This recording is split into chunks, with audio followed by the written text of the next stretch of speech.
O jornalista sempre achou que estava salvando o mundo.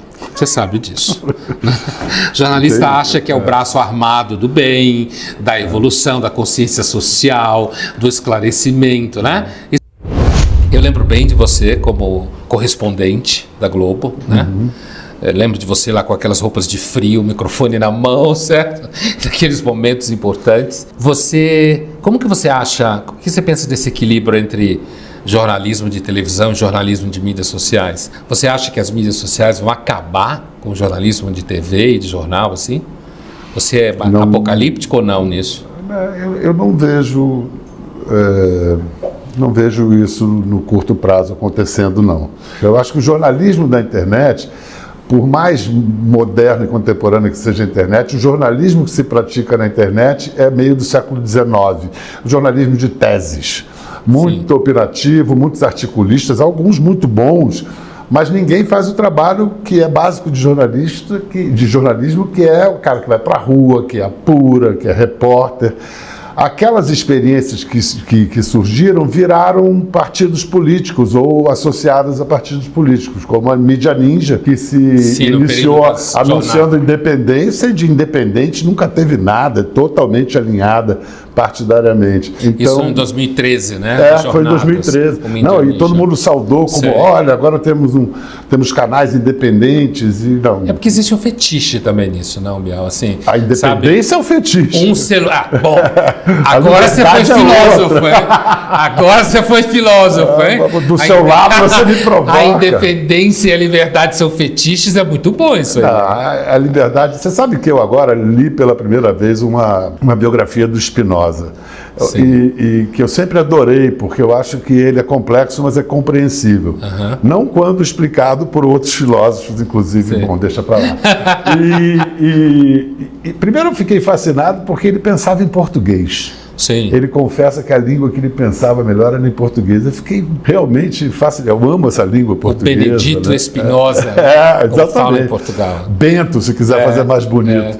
E o Spinoza dizia que a liberdade é conhecer os cordéis que nos manipulam. Então é isso, liberdade. Assim, é uma ideia meio... Você acha que é um fetiche? Fetichista, né? Você sabe, mas ao mesmo tempo... E a gente estava falando isso a propósito de independência de jornalismo. Então... Pô, independência de quê? Quer dizer, eu acho que tem autonomia.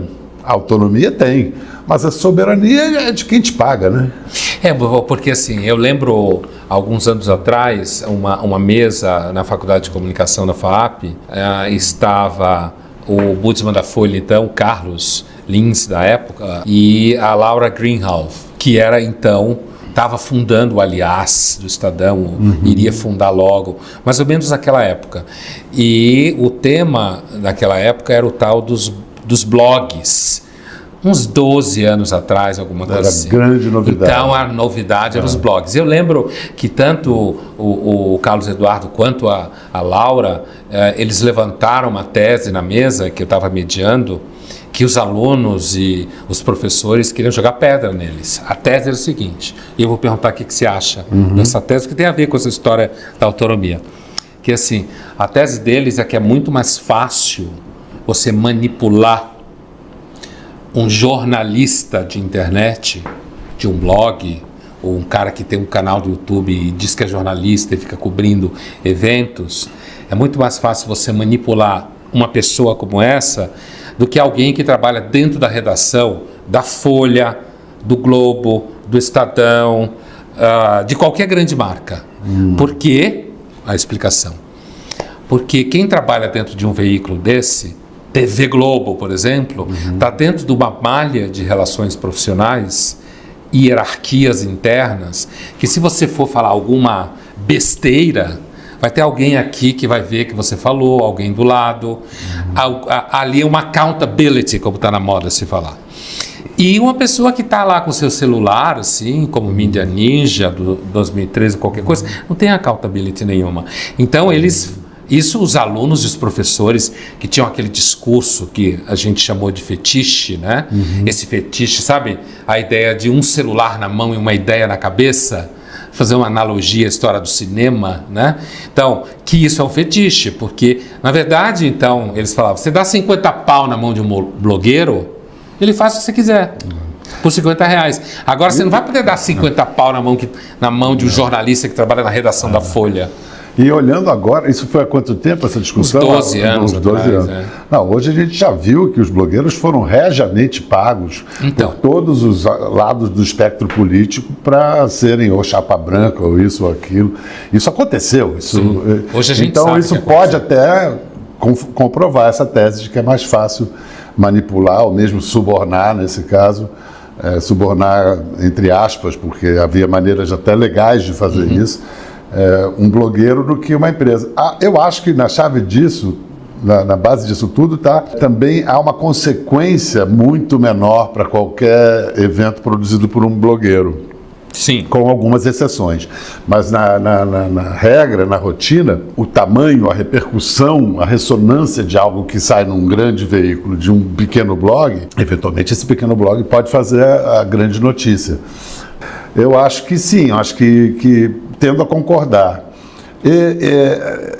É curioso a maneira que simplista e maniqueísta que enxergam o jornalismo que funciona nessas grandes empresas. É muito comum uma visão primária de que existe uma ordem tramada conspiratoriamente lá em cima na empresa pelos capitalistas, todos unidos, falando como é que a gente vai foder o povo hoje. Aí toma aquela decisão e essa decisão desce incólume até o repórter que a cumpre, fiel lacaio dos interesses do patrão. Meu Deus, nada mais distante da realidade. Do dia a dia, hein? Nada mais distante. E mais, assim, se eu vi em algum lugar, mais até do que no parlamento, com todos os seus regimentos e protocolos, uma prática democrática é a prática diária de uma redação.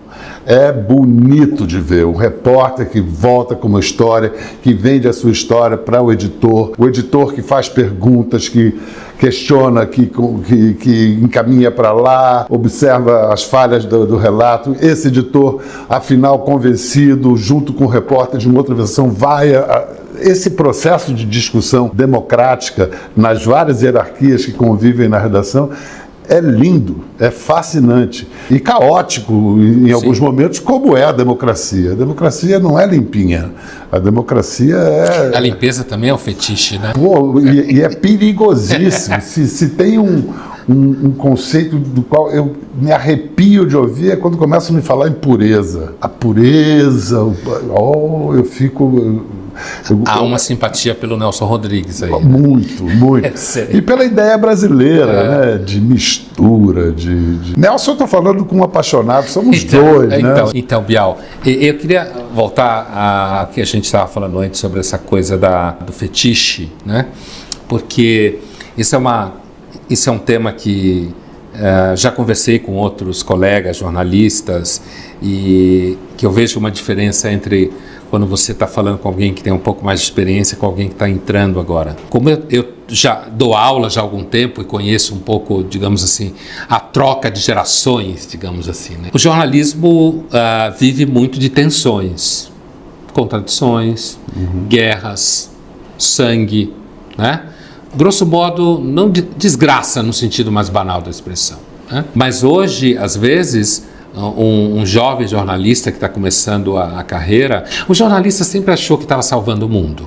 Você sabe disso. O jornalista acha que é o braço armado do bem, da evolução, da consciência social, do esclarecimento, né? Isso é uma história profunda, né? Mas hoje eu tenho a impressão um pouco que a coisa não é só isso. É também negar o fato que o jornalismo tem uma tensão interna que tudo bem, você até pode achar que está salvando o mundo, mas se não explode bomba, não existe jornalismo, né?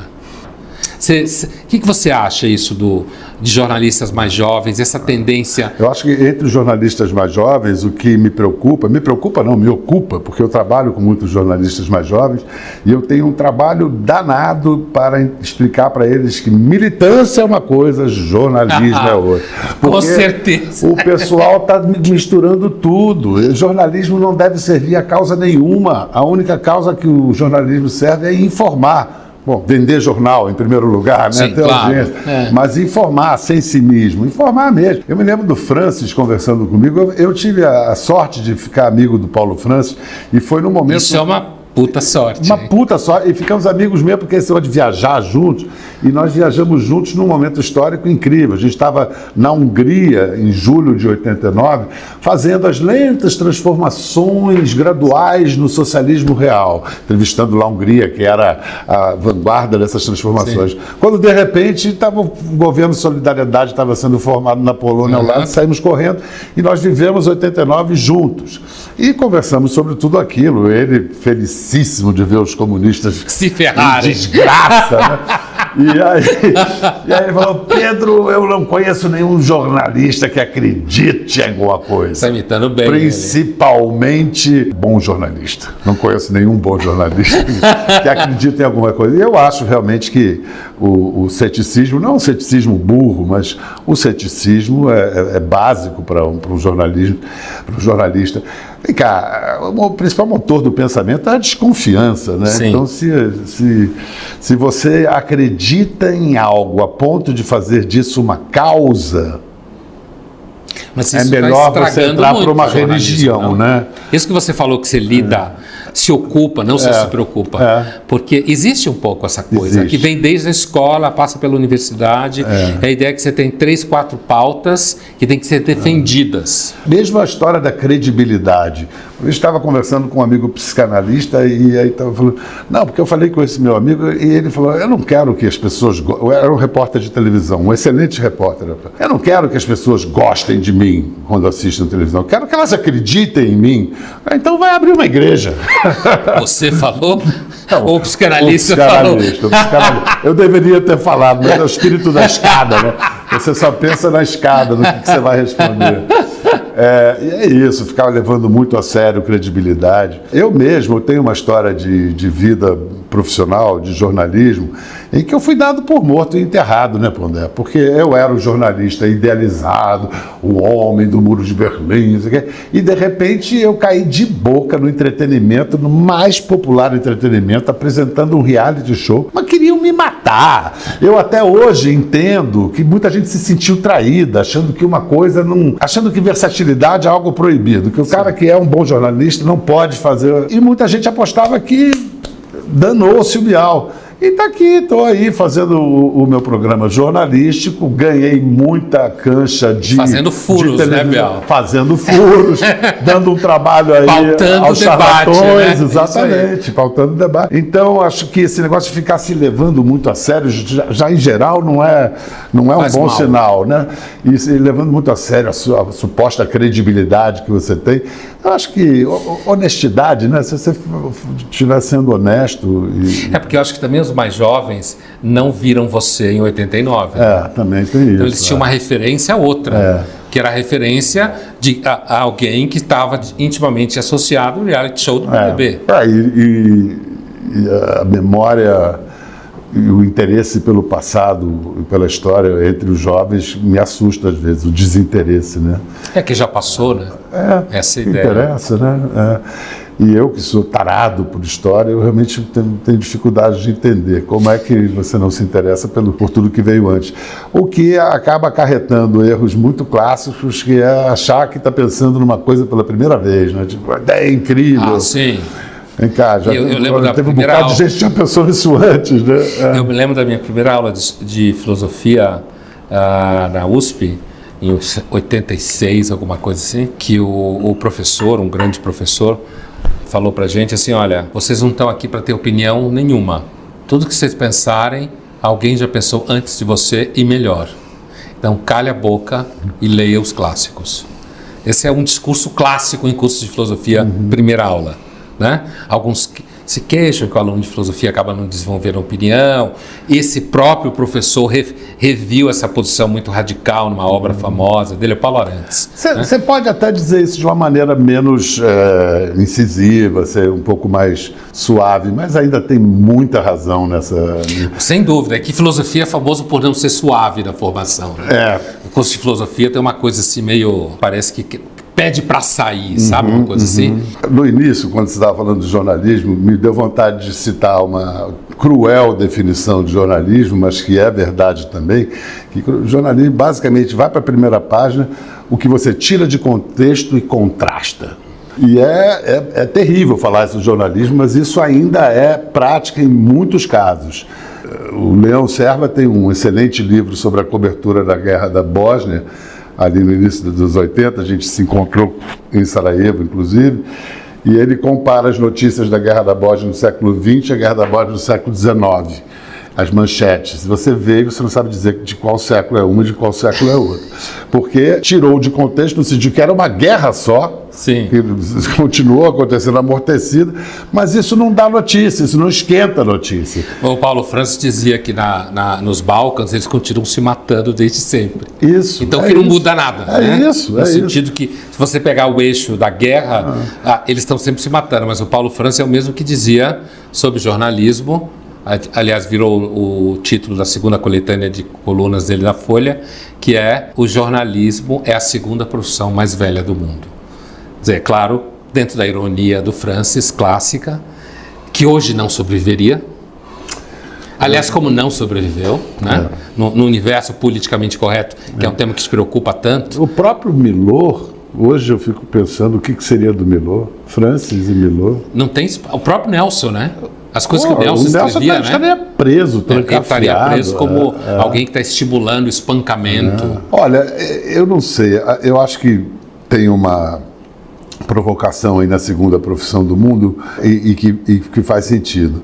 Presumindo que a primeira profissão que ele está se referindo é a prostituição, mas né? A clássica. Essa é a analogia. A clássica, Não, na verdade seria então a 1A, porque seria o uso das informações para prostituí-las. Sim.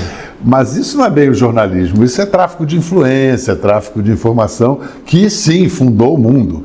O Harari, no seu genial Sapiens, ele fala: se não fosse a fofoca... A gente não falava direito. E a política é feita de alianças, de conchavos, através de fofoca, né? Isso é a gênese da política. O jornalismo, como tal, ele aparece na Revolução Industrial, né? Assim, eu acho que antes disso não dá para chamar de jornalismo. Quando está aquele excedente de produtos e precisa de um lugar para anunciar, e aí inventam de um papel com anúncios. Mas se a gente botar uma notícia ou outra entre um anúncio e outro, aí aparece o jornalismo como tal. Mas é comum, infelizmente, ainda o uso do poder do jornalismo de deter as informações com fins que não sejam necessariamente apenas os de informar.